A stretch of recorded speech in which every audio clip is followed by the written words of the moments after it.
have the opportunity to call upon the Vice President of the Republic of Indonesia, His Excellency, Mr. Gibran Rakabamung Raka, to take the floor.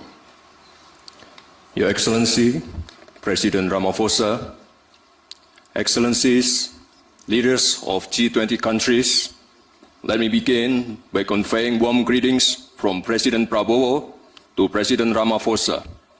Also deep appreciation to the government of South Africa for the warm hospitality and excellent arrangement. We commend South Africa's leadership in steering the G20 through a challenging year. This is a historic G20 summit, the first being held on African soil. This milestone marks a profound shift where the Global South is no longer a bystander, but a co-driver of Global South.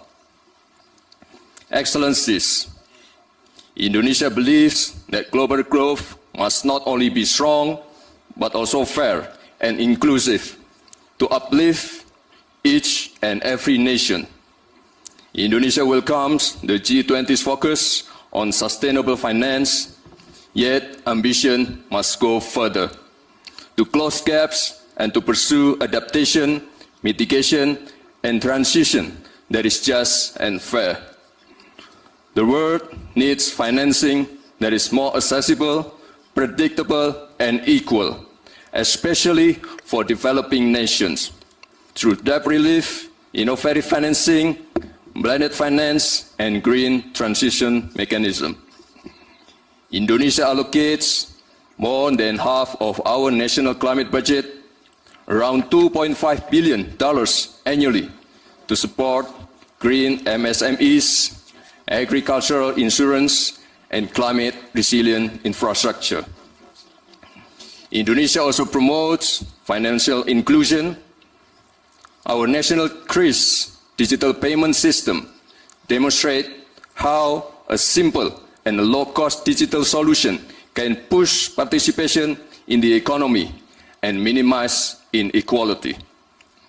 Emerging technologies such as crypto asset, digital tokens, including Bitcoin, may create both opportunities and risks. Therefore, Indonesia proposes that the G20 initiate dialogue on intelligence economy. Indonesia believes that every country is entitled to chart its own development path because there is no single model that fits all. There is no such thing called the best method. Cooperation must empower, not dictate. Cooperation must uplift, not create dependency. Thank you.